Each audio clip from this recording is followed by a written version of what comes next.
Hello, everybody. Welcome to the latest episode of the To Hull and Back podcast. Another unhappy episode, unfortunately. Obviously sponsored by 6 Yards Out and Pearson's Bar in Hull. We are part of the TalkSport fan network. So it's not looking good, is it, boys? Let's be honest. What are we now? 6 losses in the last 7 games, is it? Not scored in 4. Haven't scored since the end of August. Yes, that is the biggest news, Anne, isn't it? 1 win in 8 as well. It is, and we've departed with a certain Shota Arveladze a few hours before kickoff. Really convenient timing, obviously. We might as well go straight in with that one then, aren't we? Because that's going to be the main headline of this episode. I think it was something that we probably all expected as a fan base, let's be honest. But perhaps the timing was just a bit strange. Would you agree, Will? Yes, it was very strange. I don't know why he decided to do it now. I can only assume it's somewhat partly to do with the accident he had on the crashing and breaking his arm. And he wanted to do it in person, and he couldn't until maybe yesterday or today. But I thought the wording of the statement was also very unusual, where he said, we've had several talks and we've not been able to agree on how we're going to go forward. So what was said in those talks? Because they seem to be on the same page almost the entire time so far. Well, what I got from that statement, which is odd, is that they said that he had several meetings with him throughout the international break, and they eventually decided that there was a difference in philosophies, which obviously led to them deciding to let Shota go. But surely Shota's philosophy should have matched Adjun's to be hired in the first place, because that discussion needs to happen before you hire a manager. You need to know what the aims are as a club, where you want to take it as an owner, what you're expecting style wise. So if it didn't match or it changed during his tenure, then it's just pretty strange. What did you think of it, Nathaniel? Well, I thought he was going to stay. There was a lot of talk that he would be sacked after the Swansea match, but we heard that he was going to stay. That's what the whole NML said. And then 2 weeks went by, and he was still the Hull City manager. So I think the timing of it is really poor. I can't imagine that they would have made the decision any time before the Friday morning or afternoon, because he did the press conference the day before. So I think it's really poor form to sack him on the day of a match. And yeah, what had they said? How had their opinions changed from the first meeting in the international break to the last one? Because they obviously didn't want to sack him after the first meeting they had in that 2-week period. So the timing of it is really strange. It kind of helped the performance on Friday, and we've missed out pretty much the only time we've got until the World Cup to find a good another manager and give him a few weeks to prepare with the team. So we've missed a big opportunity there. It does also make you wonder, because when the actual decision was made, because there was apparently we was after Slaven Bilic as his replacement, and he went to Watford, which I think happened on was it Wednesday or Thursday? The Watford, I can't remember now. They probably had 2 managers since then already come through. Yeah. But the fact that he was linked as the replacement suggests the decision was made days ago. Yeah, the timings of announcement. I guess it's sort of similar to some of the transfers we've made, where players have obviously been signed for us, and then we've just waited ages to announce it. It's like this has been done before, and they chose on the day to announce it for some reason. Maybe because the Sky cameras were in town and Adjun wanted a nice little interview, perhaps. He's a bit of a showman, isn't he? Right. But, apparently late Thursday evening, probably would have been better to announce it as it happened, because then obviously, fans know where we're standing. Dawson probably gets less pressure on him, kind of thing, because he did get chucked in the deep end, didn't he, with such a... I mean, for me, Dawson had no pressure on him because it was last second. Yeah, to do well. Yeah, I mean, obviously we did that Twitter space, didn't we? Saying after the last game whether or not Shota should be here or not, and I think the vast majority of people agreed that if you're going to get rid of your manager, it needs to be at the beginning of that international break period, because then you've got 2 weeks where, you haven't got the added pressure of a game for a manager to get in and have to get to know his players kind of thing. He had 2 weeks where he could just be on the training ground, getting to know his players, his system, his formation, where they're comfortable playing, what he wants to do. And, we missed that opportunity. We waited until, either the day, a couple of days before a very important against Luton, when he got that or an extra 1 or 2 games to try and prove himself, haven't you? So, it's just, like you say, it's very odd timing. And then, the performance, I don't know, we'll come on to the game. So the performance, I think, was, in some ways, it was a slight improvement. Like, because I think, obviously tell me if you don't agree, but I think in the last few weeks, attacking-wise, we've been very, very poor. Like, we've created next to nothing. We don't look like scoring goals. But against Luton, I think we actually did give it quite a go, within the first, definitely the second half. I know Luton probably sat off a bit more, but I thought we looked better offensively. It's just the same defensive mistakes all the time, innit, Will? Yeah, pretty much. But, like, what you got to look at that game is, if he's only just been changed, then there's no real time to implement new tactics or strategies properly at all. So really, that team was as close to still being a Shota-led side as it could have been. Yeah. I mean, is it the manager's fault then? Because we're trying to play out from the back, obviously. That's a continuation from what Shota was trying to do. But we think that Jacob Greaves, Alfie Jones, we've described them as being comfortable on the ball, being ball-playing centre-halves. And this season, they've just really seemed to struggle in that aspect. Is it just maybe that teams have wised up to us and know to press us high and force the mistakes? Or is there just like an apparent lack of confidence? I think it's not having a person like Smallwood in front of them as well.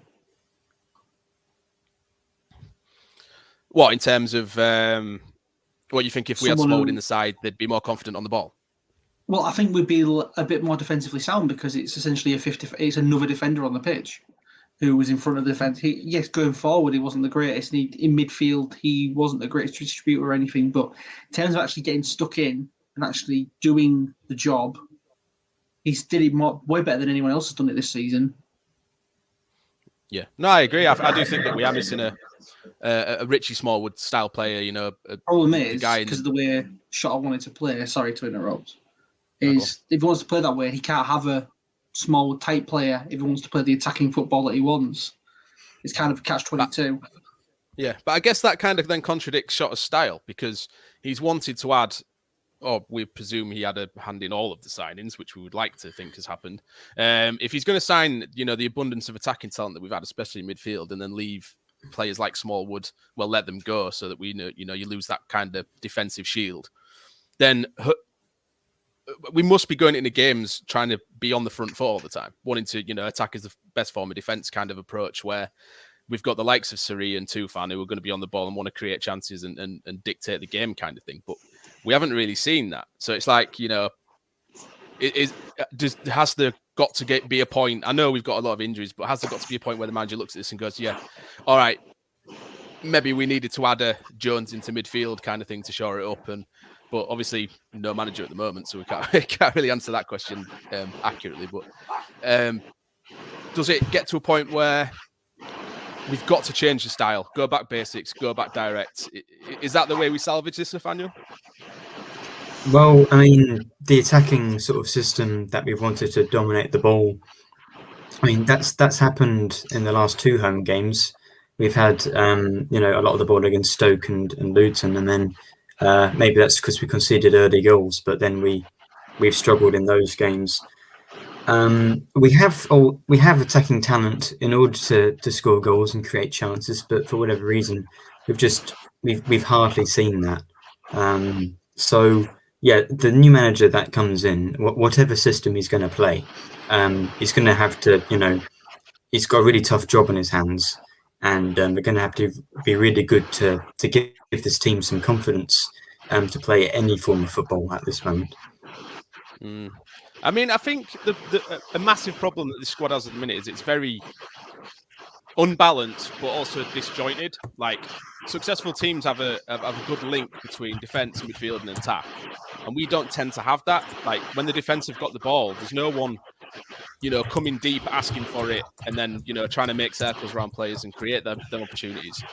The defense are kind of stuck with the ball, and we end up going out wide, and then it comes, we play a lot of sideways and not enough forwards for me. And you'd think the likes of Suri and Tufan would be encouraged to drop deeper, bring the ball forwards kind of thing, but we're not seeing that. And there's been a few questions raised on Twitter, and I'll come to you about it, Will. The new signings that we've made, do you think that maybe they've been a bit, do you think there's a lack of I don't want to say commitment, maybe a lack of effort from some of the new signings, would you say? I think there is a bit of a lack of effort from some of them, to be fair. I think some of it, but again, some of it also comes down to injuries and how we, for some reason, the style of play not really fitting a lot of the way that they play. Like, I know Tete can play out wide on the wing, but he's not usually a winger, he's a striker. Expecting Seri to do more defensive work when he's more of a playmaker in the box, in the middle of midfield. It's hard to say, I do think they can do better, but overall, Tufan's the only one consistently who's been consistently promising, really, I'd say. Well, I think out of the new signings, I think I'd highlight, obviously, Oscar. Oscar. Fuck's sake. Estepinian obviously works his ass off every game, doesn't he? Even against Luton, he's there he conceded a few fouls because he's trying to force, mistakes from the Luton defence and midfield. And at times he just looks very isolated. And the midfield seems to be the weakness for the defence, but also the weakness for the attack, because we're not protecting the back four, but we're also not supporting Estepinian. And then the concerning thing, quite rightfully so, is, we've spent, I would imagine, quite a large part of our wage budget on the likes of Suri, Tufan. These players that would have taken quite a bit of luring to come to this club. And then they're in midfield and maybe not churning out the kind of performance that we need. So do we make... I think they're quite lucky in a sense that we haven't really got the players fit to sort of make that statement and drop him, because there's only really, I think, maybe Doherty that can come in, and then even the likes of Pelkas that's come in and been a really exciting signing hasn't really looked up to the bill at the minute. Although you could maybe argue that because he's only really just joined, he's still finding his feet, kind of thing. But is it maybe a case of we need to stick some more of the players that we kind of know and can rely on in for a bit, and just sort of make that statement to new players, Nathaniel? Do you think someone like Tufan could be dropped? Well, I mean, any excuse to start Longman in every match, I'll go for it. After last night, you can sod off with that one. He wasn't so bad. There were some misplaced passes, but to single out one player isn't a great idea anyway, because at the moment a lot of people are underperforming. But we've also been really unlucky. Praise Longman when he don't deserve it either. Yeah, I know you. Yeah, well, I wasn't doing that. So. Was like, oh, well, a lot of the goals we've conceded, though, even though they've been bad and some of them have been mistakes, like the first goal we conceded, even though it's another example of conceding from a set piece, which we're obviously bad at, there's not really anything you can do about that. It's a decent, a creative idea from Luton, hits the bar, so we haven't conceded, and then it's just so unlucky it falls to Jones and he can't sort his feet out. So, especially the last two matches where it was the deflected goal against Stoke, wasn't it? So at home, when we've had the ball, we've been up against it early on. Well, it's not an excuse. It's just not only have we been bad, but we've been unlucky as well. But that's what happens when you're not playing well. You make your own luck. And really, we just need to start a game well. I mean, Swansea especially as well. The first 20 minutes, we were diabolical. We really, on Wednesday against Wigan, we need to be on the front foot. Not just after we've conceded, because that's what's happened. We've played well after we've conceded a goal. We need to start playing well from the off and make sure the opponents realise they're in an actual competition and that we're not just going to roll over. Because, I mean, the run was 4 defeats in a row. Now it's 5. They have to do absolutely anything they can to make it not be 6. They just need to get something on the board. And, of course, the longer this goes on, it's probably going to be Dawson in charge on Wednesday, the less likely a manager might come in that, a lower caliber manager perhaps. And we're losing time if the club is serious about getting into the playoffs as they are, of course, because they've sacked Shota.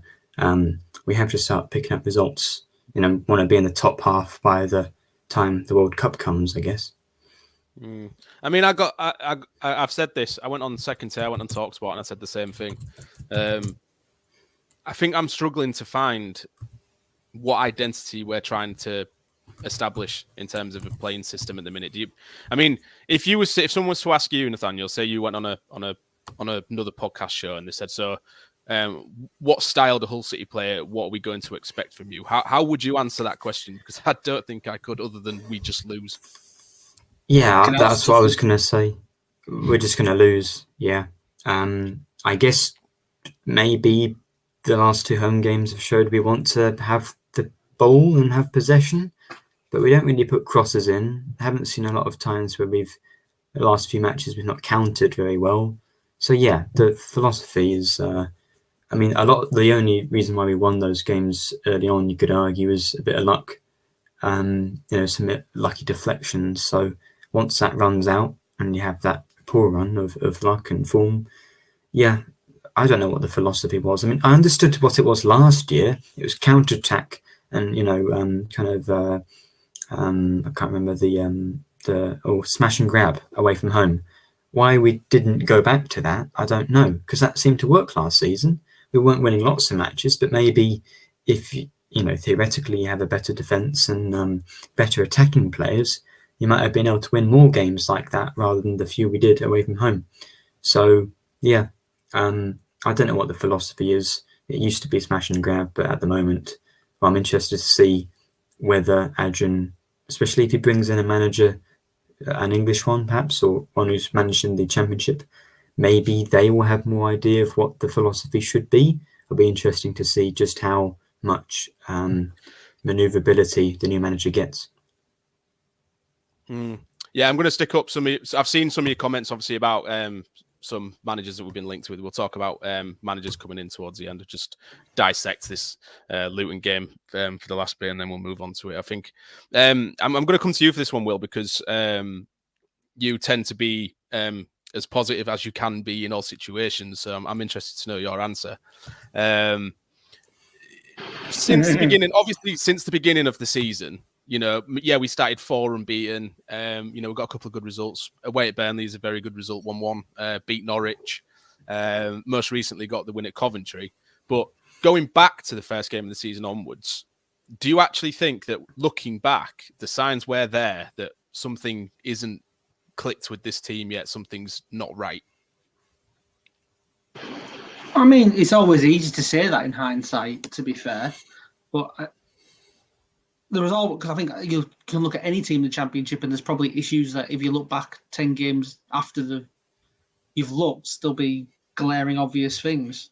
Mm-hmm. There was obviously some issues that were obvious early on, but you say you don't consider it an issue after 2 games in, because it's the start of the season. It's not a. I think it's more. I think what I was more getting at is, like, if even the games we were winning, like, we were coming out and we didn't really create very much at all, and we kind of just sort of benefited from, Estepinian especially having that bizarrely high conversion rate at the beginning of the season, and perhaps, Coventry game I will include fortunate slices of luck in them situations and being in, like we say, you make your own luck. Oscar definitely did in those instances. But when you're not creating much, you can't expect to win games. And we kind of got away with it, I think, at the beginning of the season. And looking back, it seems more obvious. Like you say, with hindsight, it's very easy to do that.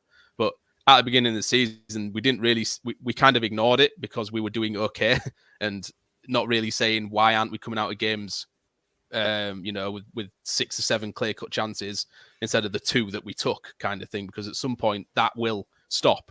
And obviously when you're not creating chances and conceding goals at the same time, it's only going to go one way and you're going to start losing games, which is now happening. Yeah, I suppose. But the thing is, I'm just going to repeat myself if I say it again, to be honest. We'll go for it. I would say a point to make is a lot of people probably overhyped what our team is as well. Like a lot of people saw the signings. Oh, new owner, new manager, not new manager, but like new signings, all exciting. We're going to be challenging it. I know a lot of people weren't, but there was plenty of people also going, oh, we're going to be pushing for the playoffs. And it wasn't helped by Adrian also maybe saying that and then going back on it rather quickly, to be fair. But I don't know, to be honest. What to go for? Do you think Keane Lewis Potter and George Honeyman going was far bigger a miss than we first maybe guessed? I mean, we couldn't have kept KLP even if we tried. So that one's I think moot, to be fair. I think Honeyman his agent had turned his head, and Honeyman, maybe you could argue we should have kept him, but the man wanted first team football and we weren't going to offer it at the time. But I'd be happy playing him over, well, at the moment, Tufan. Of course, Tufan started the season well. But it's easy to say that, like I say, in hindsight, it's obvious, but at the time, Honeyman wanted first team football. We weren't going to offer him it because we brought in all these new players. It made sense at the time. Well, at the time, I was very upset he'd left because I think it's obviously I'm not saying it wasn't a bad decision, but it was understandable why. It's understandable, but I thought it was a wrong decision. I would have loved to have kept him. I think not only have we lost a good player, but it's more of a sign of what we've lost with that team spirit. You know, Smallwood and Eves and Honeyman and Lewis Potter and all those sort of people, and some others I forgot. Maybe Huddleston, or he hardly played. They had that kind of team spirit last season, which I don't think we have at the moment. Because it's not even really like if we signed more Turkish players, maybe like not all people from the same country like each other, of course, but we've signed a lot of players from different clubs and different levels of and like the wages maybe won't help. Some of them being on higher wages than each other. So yeah, I mean, definitely going back to your previous question, there were signs that things were going to fall apart, but you're optimistic and you hope that, well, we're playing badly at the moment, but we should improve. But instead, we've just got worse. We're far worse than we were at the start of the season, even though we weren't great then. So really, but I mean, although it's been really poor, it doesn't take much to turn it around. Like a fluky goal, like some of the ones we conceded, like on Wednesday or at Huddersfield. You know, if we win one game, it's a championship. Things can change around quickly. So we really do need that new manager bounce, because we're only like probably 2 wins in a row from everything going back to, well, we can push for the playoffs because it's still a very tight division. It's just hoping that it turns around in the next 1 or 2 games and not like the next 5 to 10, because at that point it probably will be too far away to salvage. I think last season, you know, we knew what we was going to get from that squad. We've sacrificed the hard work and endeavour. You know, perhaps there was a lot less quality in the squad, but that was made up for in the fact that they were going to, you know, at least give 100% from the first minute to the last. We knew exactly where we stood. And then this season, for trying to be a bit more flamboyant and attacking, and we've kind of lost that because I don't think this squad has that same application, that same work rate, especially not in the middle. I would say the one player that we've brought in that did have that application was Aliar. And it's such a shame that, you know, he was a great example. He could have been a great example to the other new signings that he's come in, you know, an Iranian who's played in Ukraine, you know, never played in England before. He's 20 years old, doesn't look like the biggest build either, and yet he really makes defenders know he's there, and it's a tough game for them, and he's got the skill to go with it. It could have been a great example to Pelkas, like, this is how you apply yourself. And it's just such a shame that one of the few players we've brought in who's got that skill and application is injured. Well, it ain't just down to him as well, but our form did change from the moment he got injured. Pretty much, because him and Tete were vital. So yeah, I try and look for like, you know, especially at the beginning of the system. I like looking at the tactical decisions that are made. And when we had Aliar and Tete playing, Tete was more of the target man out wide, and that was an option for attack. So if we were getting highly pressed, we could hit it long, and he could hold it up and bring players into the game. Aliar was completely different in the sense that he's a I want to run at defenders kind of forward. He stretched defenses and created space for the likes of Tufan and Sari to play those incisive passes that are going to hurt teams. So you had two different options. We had a multi-pronged attack. We could go through the middle with our good midfielders, or we could go, direct on one side or try and stretch them on the other. We had options. When we lost both of them, when we lost Aliar first, we only had the one option because we only had Tete. And then teams figured that out and then, would mark him, double mark him, making it harder for him to hold the ball up. And then we lost him to injury and we've lost both of those options. So at the minute, we're kind of mystified as to how to get the ball from defence to attack. And we can't get up there to create enough chances. We have to rely heavily on the fullbacks, which at the minute, it can be very tough because Coyle and Elder are doing, I think they both played really well against Luton, I might add. I think they were the two of the rare ones that actually came out of that playing well in an attacking sense. But what they just lack that bit of pace, I think, in able to be, consistently a threat on those sides. It kind of depends on what team we're facing and the pace of the people up against them. Maybe a Fleming would definitely be more of a consistent threat on the left-hand side. But like we say, we don't have those options at the minute. We've threadbare squad. Our main outlets for attack are missing. Oscar's very isolated, and then the midfield kind of aren't working hard enough to make that division smaller. So I think I'm going to play devil's advocate here because I think it's a question that does need asking, right? Because it's a valid question. I do believe that Adjan has the best interest of the club at heart, but do we think that perhaps Shota didn't have full control of the players that we brought in? Do we think it was more Adjan signed them and not Shota?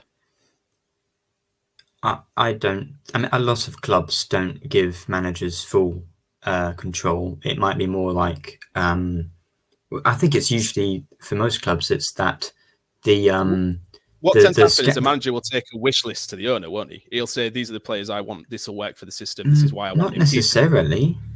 Well, I mean, that can happen, but I think more in this case than it does happen at other clubs is that the scouts will say, these are the players we want, or these are the players we can afford and we can get. Do you want them? And yeah, I don't necessarily think Shota... I guess you probably wouldn't sack him after 10 games if those were 100% the players he wanted. And because of the Fenerbahce links that Shota doesn't have, but Adjan has, I would think a lot of them were more his Adjan's, because he was talking about how it's a team that he wanted to build, or at least we did. Maybe Tan Kessler, those are the players he wanted, but not necessarily sure about Shota. But then you've got to work with what you're given. I mean, like McCann would have absolutely loved to work with these players, I'm sure, because they are quality and maybe they don't fit exactly the system Shota wanted to play, but you've got to do better with what you're given because the resources here, maybe it's unbalanced, but there is quality. I would argue a lot of clubs do that now as well anyway. Yeah. Just going to add Tom to the stream, guys. He prioritised the game over us. It's unacceptable, isn't it? How you doing? You all right? Yeah, not bad. We're just talking about, obviously, we've been over the Luton game, but we're talking at the minute about maybe the influence over signings and whether or not maybe, Adjan was more or less the person that was bringing these players in more than, Shota saying, well, I want this player for this reason. What do you think of it? I think that's one of them sort of like theories that people come up with that's sort of can be far-fetched sometimes, but sometimes in the end it can become true. It's one of them where it's early days yet to sort of come out and say stuff like that. But there could be some sort of something there towards that, I think. I mean, the signings that were made, like surely if,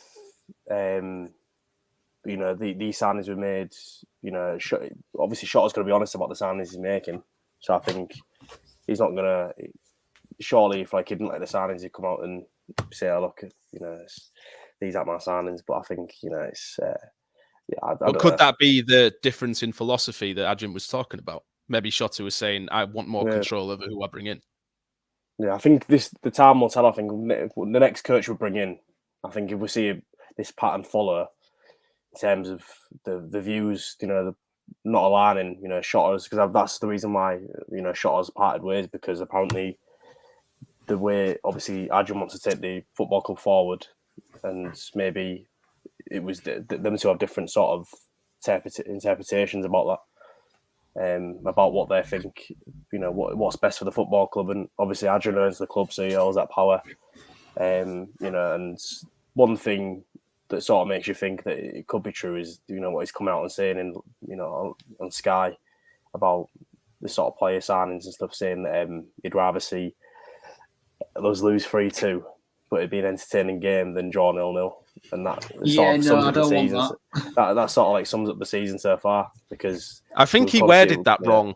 I think he meant to say he'd rather lose 3-2 than 1-0, and I think he just got a bit caught up in what he was saying. Well, he obviously it doesn't mean he wants to lose every match. It just means he wants to play attacking football, and that's what you say to get that across. He obviously doesn't actually want that. But on face value, obviously, you'd want to get a point over 0, no matter the entertainment factor. So I just don't think that. But we all know that. We can be intelligent enough to understand that's what he meant. Yeah, I mean, we'll come on to obviously. Rumor circle is the amount of names being mentioned with this at the minute is a bit mad. So obviously there's a lot of people commenting earlier. Obviously the most latest name reports from Turkey was Carlos Carvalhal, obviously Sheffield Wednesday manager before when we beat him at Wembley. So he's got championship experience. He's been in the Premier League. Was it with Watford? Was it with Watford? Swansea. He got Swansea relegated. No. Right, so yeah. Well, he kept them up. He kept them up with like a few wins, and then he forgot to see out the season. By February, they thought they were safe. Then they gave up. Yeah. So what about you then? What do you think on Carlos Carvalhal? Would he be a manager you'd like to see hired? He fits into both brackets of Championship experience and Turkish experience. Yeah. So he's like the perfect one for everyone. Well, perfect one for Adrian, I think. Because it's a perfect excuse for him. He doesn't have to rely on someone who hasn't been in England.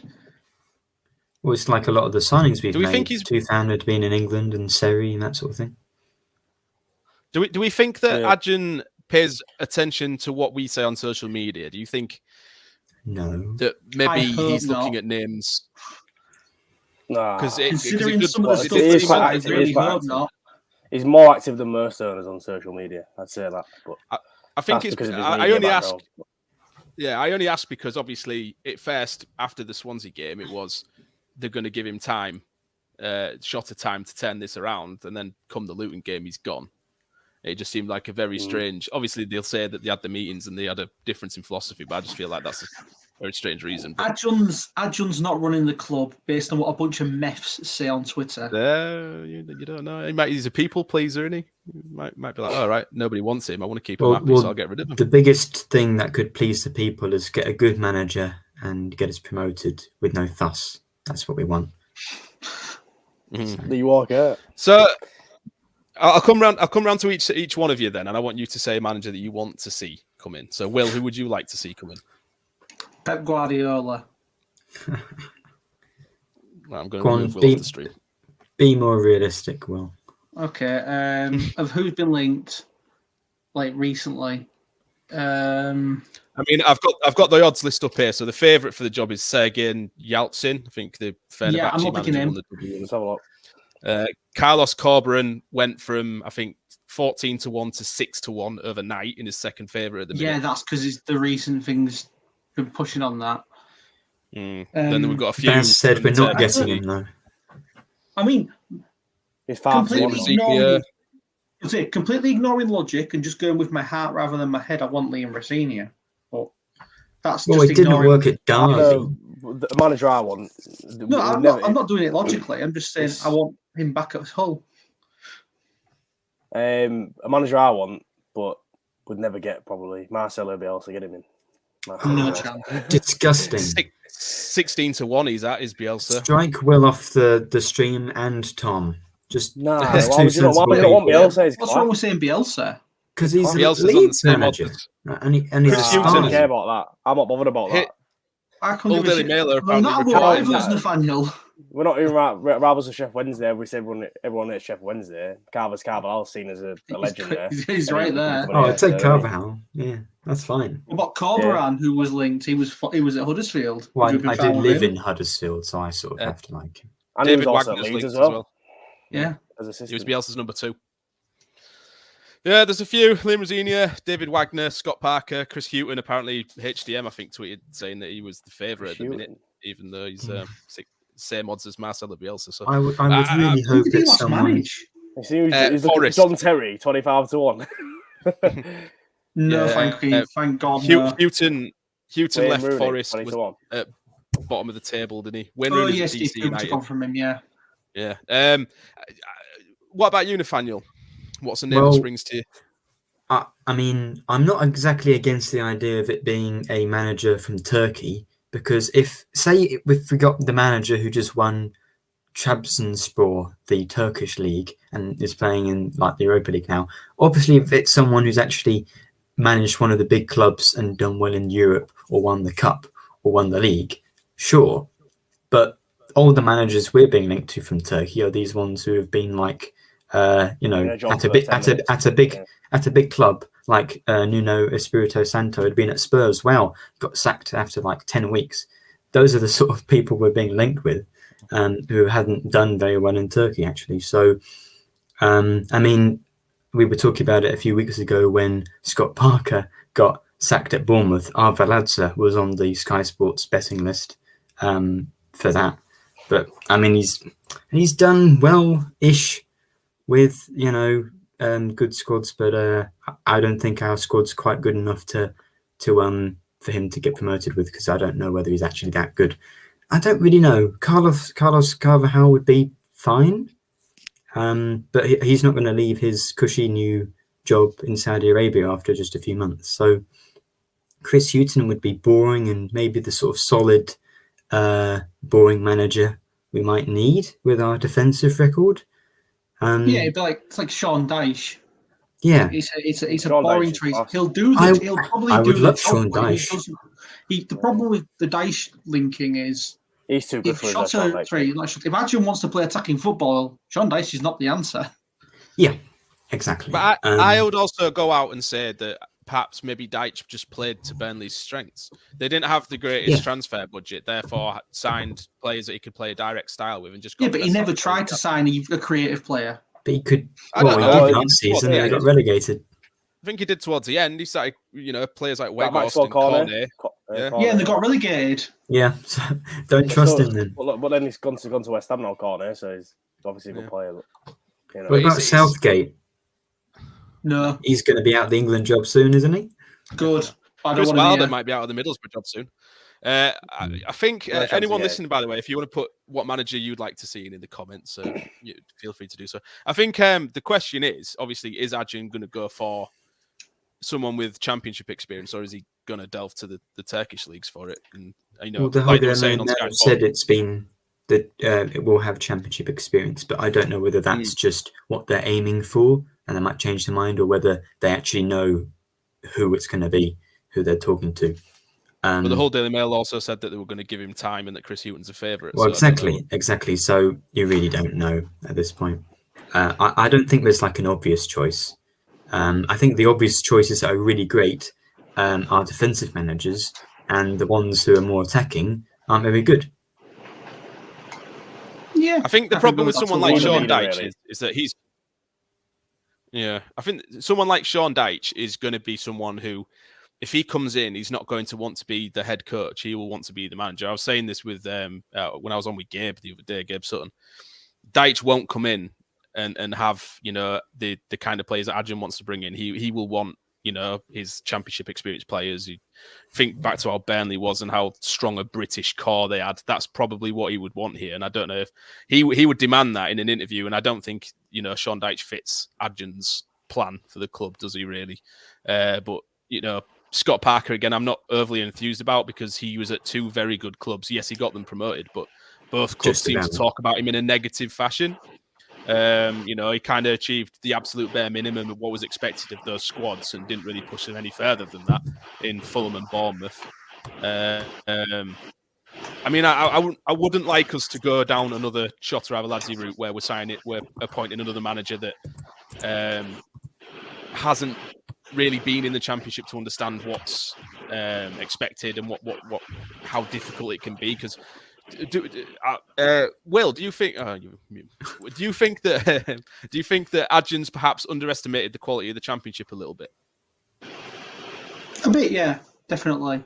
But I also think that this season's Championship's it feels like it's a lot closer than it has been for a while as well. I can't really think of a specific team that's miles and miles and miles ahead of any other. Well, I think Sheffield United and Norwich are running away with it almost at the moment, or they will do. But then it's always going to be tight. Might do, but you look at how Reading fucking shot ahead at the start. Yeah. What What about Paul Ince? Should we get Paul Ince? No. Yeah, the problem is like, whatever manager you suggest, people will be like, oh, well, he failed at this place or he just got sacked. Well, yeah, that's why they're unemployed. And there's arguments for everything. Every manager that's available has just failed somewhere. That's why they're unemployed. If they were being successful, they would currently be at a club, wouldn't they? That's why so many fans go, oh, but this manager has been sacked everywhere he's gone. But that's just modern football. That's every manager, unless they resign. I guess you resign or you retire or you leave to a better club where you will fail. That's what happens. Yeah. So obviously we'll keep our eyes out on that one. I want to play. I've got a game for us to play.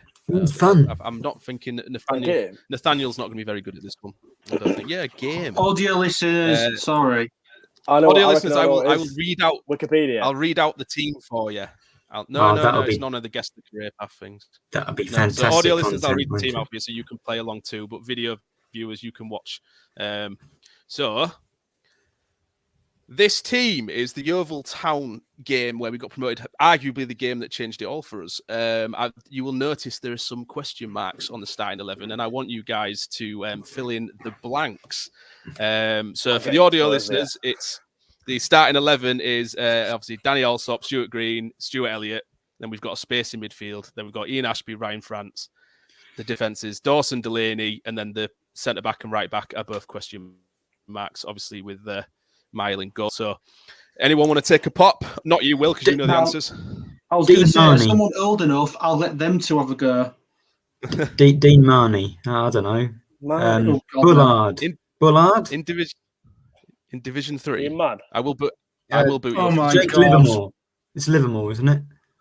I can't tell what we've been. No, I am not being serious. I don't know the answers. Go on, Tom. Leon Court. I was about to say Leon Court centre back, but no. Anyone watching, you want to stick your answers in the comments, feel free to do so. Stephen Kingsley? Kingsley at right centre back. He's a left back under McCann. Right, I'll be centre mid next to Ashby. There's someone someone listening to this on the audio right now going, I know who that is. Obviously not right now because we're live. There's someone on the show who's going, for fuck's sake. I just want to point out I was born in 2004. I was given the chance for someone in comments. Anyone in the comments want to have a guess before I reveal the answers? I was 2 years old. You'd have at least got one of them, Tom. I'm quite disappointed in you. Well, give me 5 minutes to go on Wikipedia, and then I'll work it out. Mine's gone blank.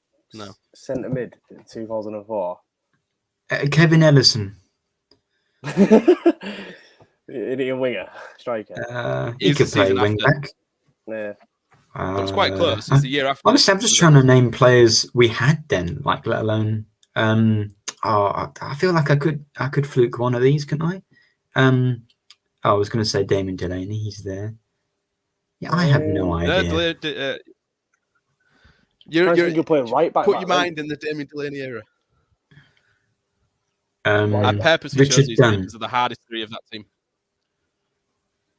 Right, I'm going to reveal the answers. Connor Cody. Comment. Did someone guess? Am I not allowed to answer? Well, of course you can not. answer if you want, Will. Well, defenders are Hines and Joseph. We've never had players called Hines and Joseph, have we? There's a player currently in the squad called Hines, to be fair, Nathaniel. Oh, yeah, but not back then. There you go. Yeah, I Lewis. wouldn't have got that, to be honest. We Yeah, would- Junior Lewis, we could have been here Mark Joseph, 6 weeks and I wouldn't have got Joshua those. Hines. See, the So, problem Joshua is, if Richard I do Hines. one of these games catered for you guys, the people watching and listening, it's going to be piss easy for. I've got to find a happy medium. I'll go as early as League One season. Do you think? The Peter Taylor back-to-back promotion, yeah, we'll go for that next time. But for obviously the audio listeners, the missing players were Junior Lewis, Mark Joseph, and Richard Hines. I mean, I was 4 years old then. See, but I'd obviously You're Funnily just enough, the one making- person who knew them was the one person who couldn't answer them. You're just making these up. I don't believe this. That was an important game. You should know that. That's a trademark game in Hull City history. Well, I know Ashby scored a worldie, and I know we got promoted around that Yes. time, Yeah, I knew No, it gonna was show that up. game. And that's Pretty your much. knowledge. around League 1 or 2, but that's it. You know? It was that exact game. We kind of dented Yeovil's playoff hopes, I think, that game as well. It was quite away. Did you I go? think I watched it in the guess- Gentech Arena back then. Yeah. How old you been back then? How old? 2004. 2004. 9. I was 9. Yeah, I was 4. 9 years old. 4. Oh, Babies. The little baby Nathaniel was 2. Anyone over the age? So you were born in 2001? Nathaniel didn't That's support us who was in the Premier League. You were born in 2000? Do- 2000. Ant must have been born in 2000, right? What? 1995. No.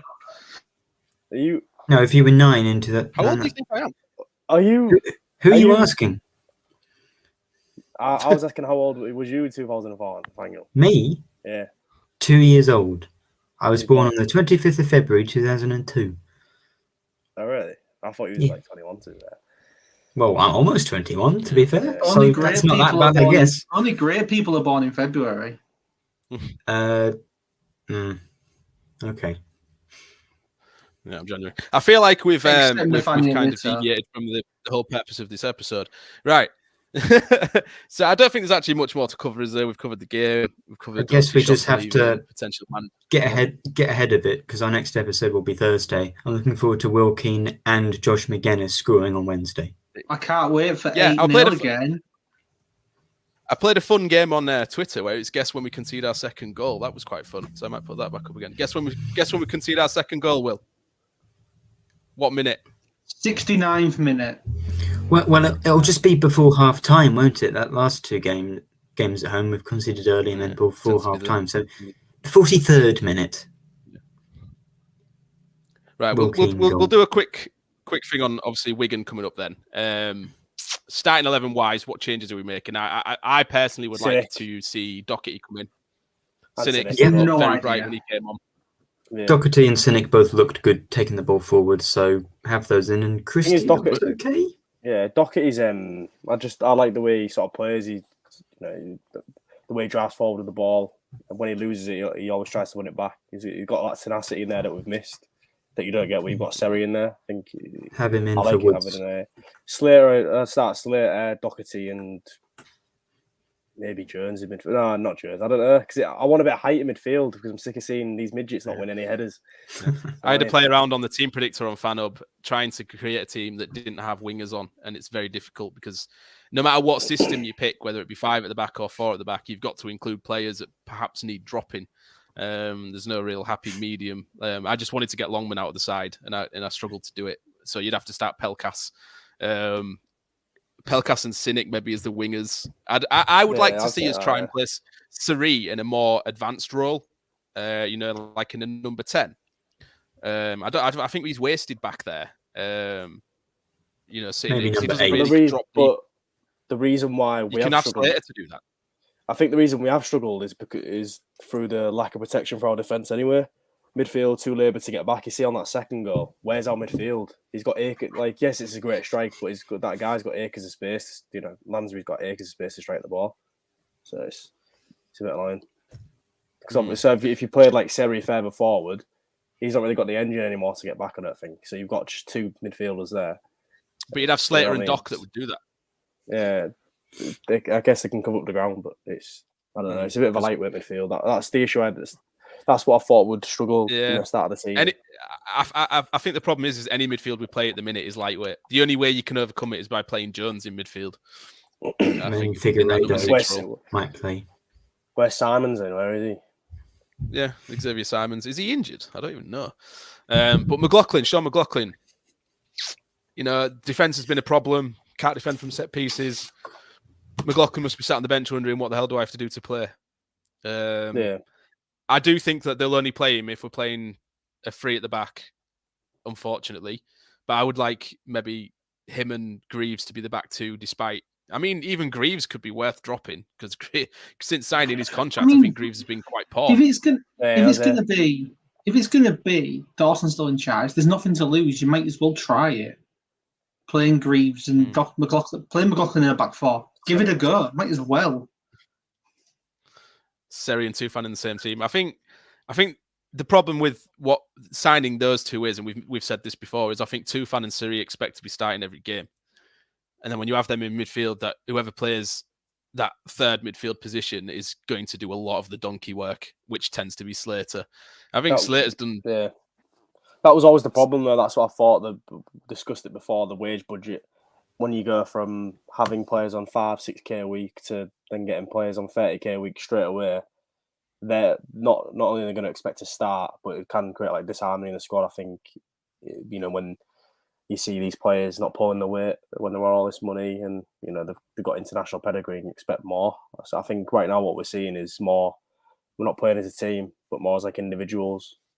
I think that it's frustrating from our point of view because we know that from the track record of these players that we've got, we know there's so much more to come.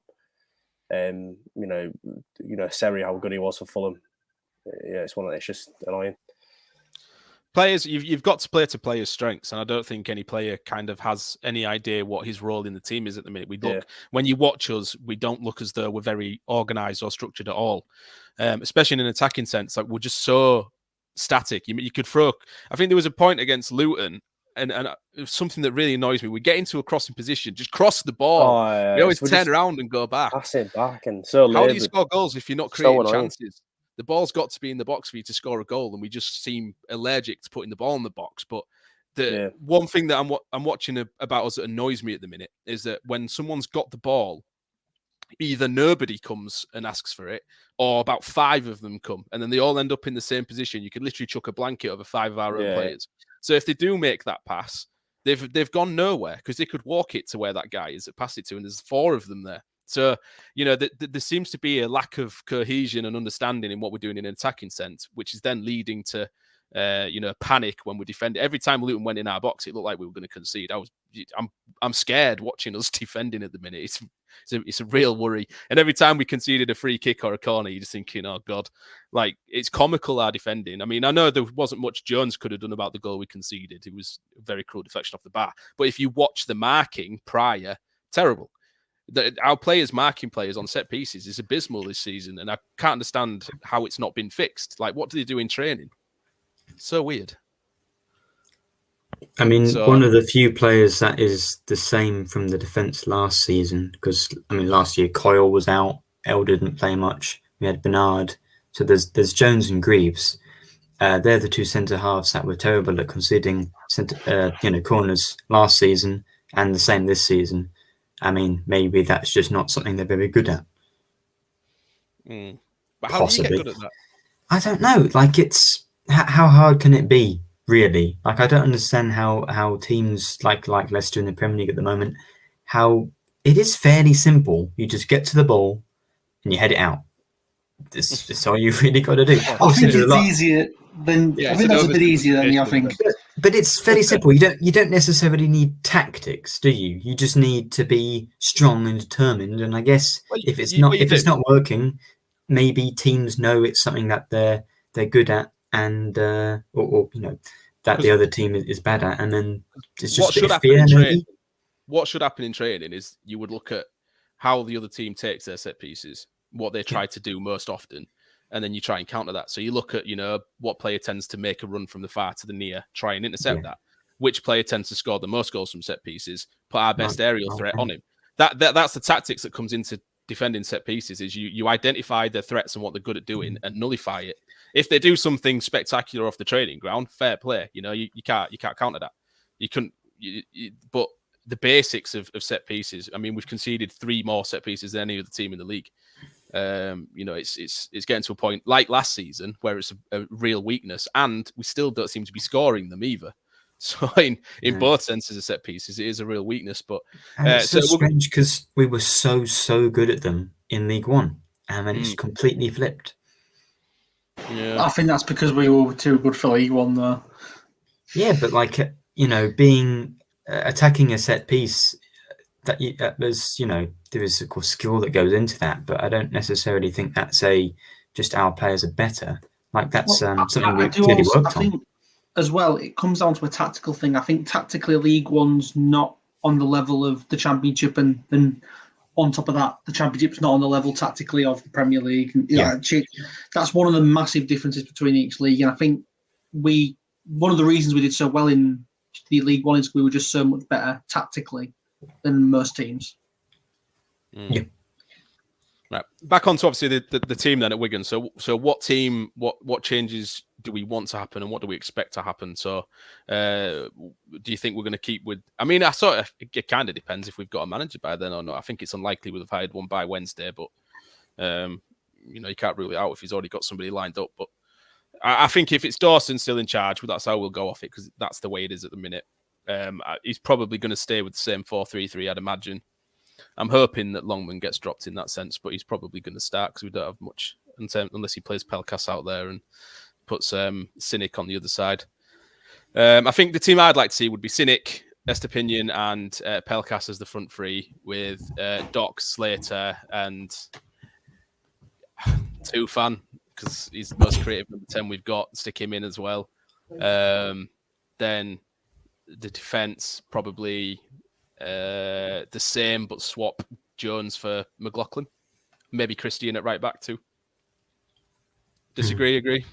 Well, I think that front three was the plan all along. The big player that we got from Portugal, who was one of the top scorers, and then the £3.5 million player in Cynic and Pelkas, who's an international. I think that was the idea to have that as a front three. So I'd go for that.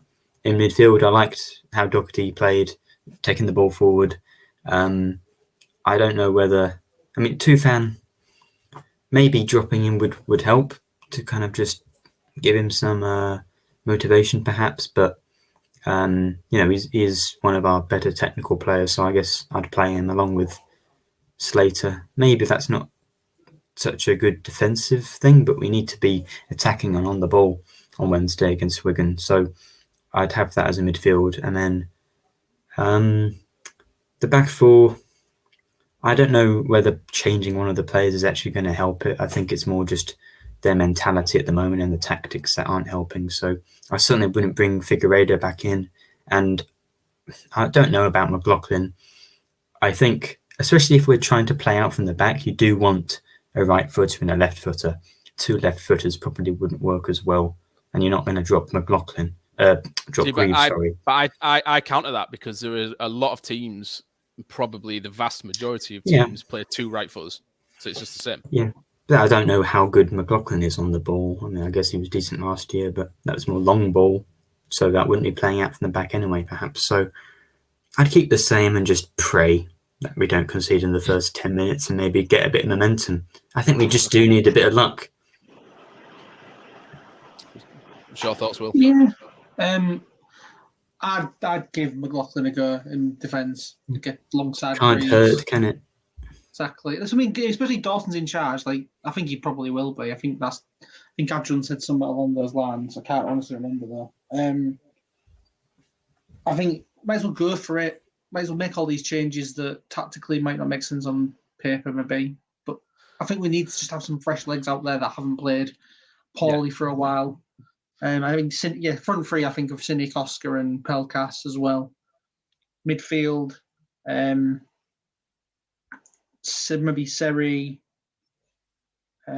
Slater, and I mean, Doherty's probably the best shout there. The way he came when he came on, we was going on earlier about players who don't seem to have that passion or anything, playing. He's one of the few who does have that. So we might as well use it while we've got it. Yeah.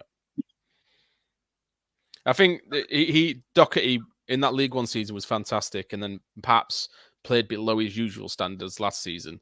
But I think his role changed a little bit. I think if we get him back in this team now, because before pre-season he was saying, when he was coming out saying, I want to stay here and I want to fight for my place, like complete polar opposite to Honeyman, who was like, right, screw this, I'm off. Doherty's saying, no, I'm going to stay here. I want to start. I want to prove myself against these supposedly far better midfielders. And when he came on against Luton, that was the kind of attitude, he backed it up with that kind of performance. And, maybe if he hadn't been injured the last few weeks and when we were struggling in midfield, we might have had a few more positive results in that sense. But we know what Doherty does. We know, what he offers us. And he's got a partnership with Slater. And I could make the same argument for McLaughlin in the sense that, when we played the three at the back last season, McLaughlin was playing alongside Greaves because he was the middle defender. So they've got that partnership and that understanding already. He didn't play alongside Jones. Jones was on the right-hand side of the defence later on in the season, wasn't he, when he dropped Bernard. But to me, you've got to get these existing partnerships back in there just for the structure. That player knows what he's going to do, what he's capable of. And maybe you could even give the same argument for what we were saying, stick Baxter in for. Maybe that reset and that just bit of change is enough for a player to think differently. Because if you're Jacob Greaves and you're lining up alongside Figueiredo and Jones, who have been out of form the last couple of weeks, you're already thinking, oh, I hope he don't do that again this week. And then maybe he overthinks his own game and like we've seen with Greaves' uncharacteristic drop of form, maybe he's trying to, make up for the other defender's form kind of thing and then leading to him not doing the basics correctly. So if he gets Maka alongside him, he's like, oh, nah, it's all right, Maka, I know what he's capable of. And then we might see an improvement in his game. It's just about trying to find a way to refresh and pick players up confidence-wise, because at the minute you can tell the confidence is on the floor. The only person really that I think started that game that looked, well, other than Elder and Coyle, who I thought had good games. I think obviously Oscar, to keep saying, absolute workhorse, bit of a shithouse too. He's not scared for a challenge, is he, Oscar, which is quite rare in a striker, but he's up there on his own and he's having to try and make his own chances because we're not putting anything on the plate for him, are we? And, so perhaps it's just about that organisation, that structure, going back to basics. I'd like to see Dorse just maybe say to him, look, don't worry about the attacking side of things. Let's do this defensively. Get your line sorted when we're out of possession, and then we'll just see what happens on the counter kind of thing. Just go back to basics, stop conceding, and go from there. But it's going to be a tough one. So, score predictions, Nathaniel. What do you reckon? 2-0 to Wigan. Oh, nice. What minute do we concede the second goal? 43rd minute. 43rd. Will.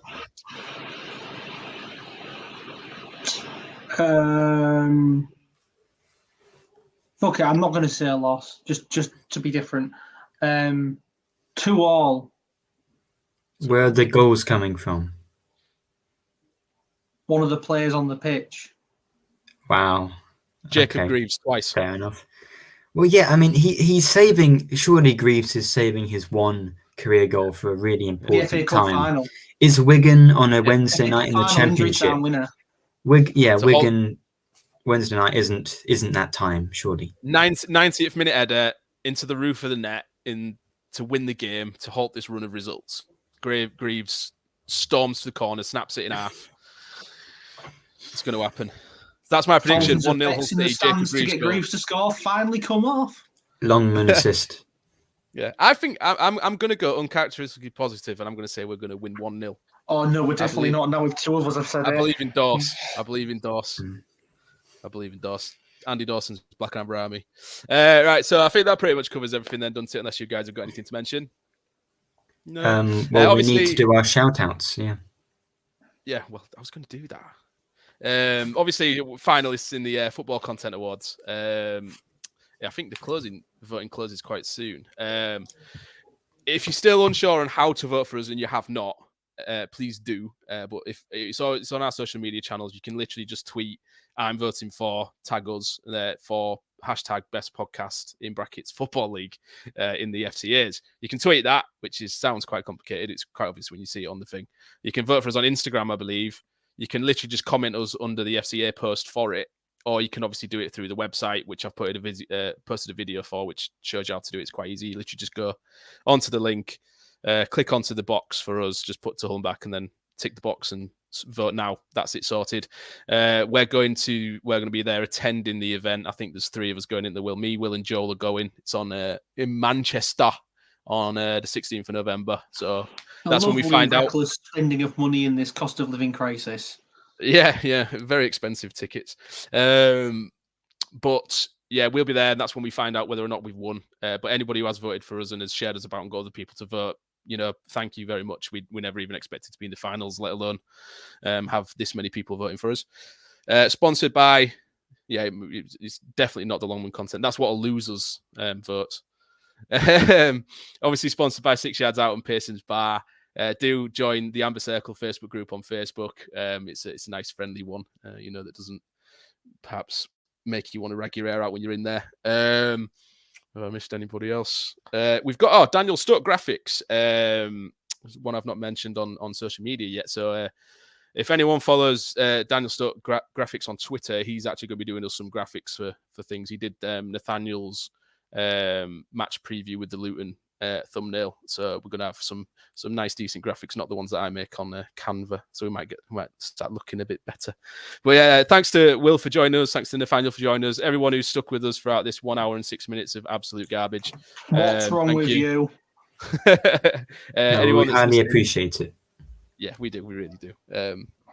If someone had said to me was getting FCA it's Saturday night. Why are you listening to these 3 twats? Should be out climbing the trees. Yes. But head over to we've got a merch store. I think you mentioned that on your preview episode, didn't you? We've got a merch store through Who wants their own to Hull and Back branded chopping board? Chopping board, exactly. Slicing up your peppers. Nobody. And you can see the Hull and Back logo right there on your kitchen side. Nice tiger print design. So if you've got a Hull City themed kitchen, it's perfect. It's perfect for you. Cushion, phone cases, it's all there. There's even some t-shirts and hoodies, I think. So yeah, if you want something, you've got a store there for you. But thanks everyone for listening. Obviously, I believe we'll be back on Thursday. I've got a new roast, so I need to double check that. But these guys could do it without me, I suppose. And we will see you again. Thank you.